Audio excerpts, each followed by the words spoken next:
Stewart, you write about the Illuminati, and that behind all of this sinister research and use of all of this technology in this way is a group called the Illuminati. Who are the Illuminati? Make a long story short, there are 13 families that control the resources and the entire planet.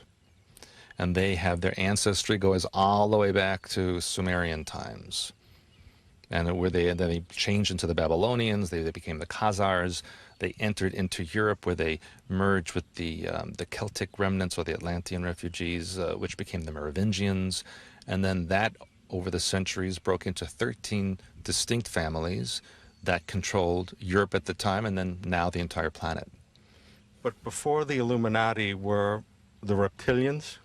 The Reptilians were the first colonists on this world. They, for all intents and purposes, own this planet, and that's how they still think. And they are still here. Of course, they were colonizing a continent called Lemuria, which no longer exists.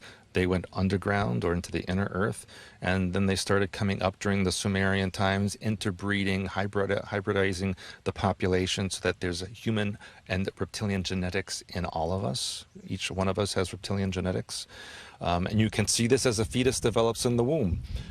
During the first few weeks of existence, the fetus is an androgynous reptilian, and only then is mammalian genetics opened up in it, proving the hybridization. So the Illuminati, who are this 13, and are there names to these families? Yes, you know, you have the Windsors, the Rothschilds, the Romanovs, the Sinclairs. There's a very wide range of Illuminati, but even more so is the range underneath the 13, which is the Committee of 300, which are 300 families that work very closely in association with the Illuminati to accomplish the goals. You mentioned that in your book, that another way of describing the Illuminati is the New World Order. Yeah. And you do, part of your seminar, you ask people to remove a dollar bill. Could you describe that? Yes. This.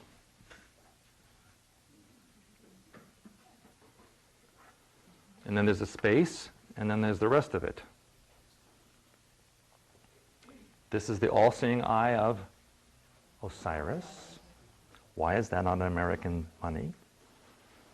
And there's wrinkled skin around it, like it was a reptilian eye. And here's the Committee of 300, who keep a space between the Illuminati and the rest of you peons. And here's all the rest of you, especially here. Serious, not even funny. Now, years ago, there used to be a banner under this that said, E pluribus unum, one for all. What does it say now? Novus Ordem Seclorum, New World Order.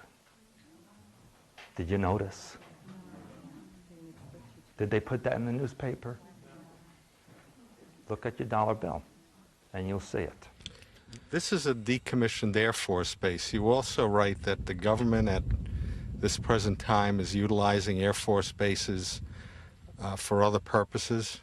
They're creating it as detention centers and re-education centers to be used in the future when the New World Order becomes public knowledge. And you know what we see in Guantanamo now in Cuba?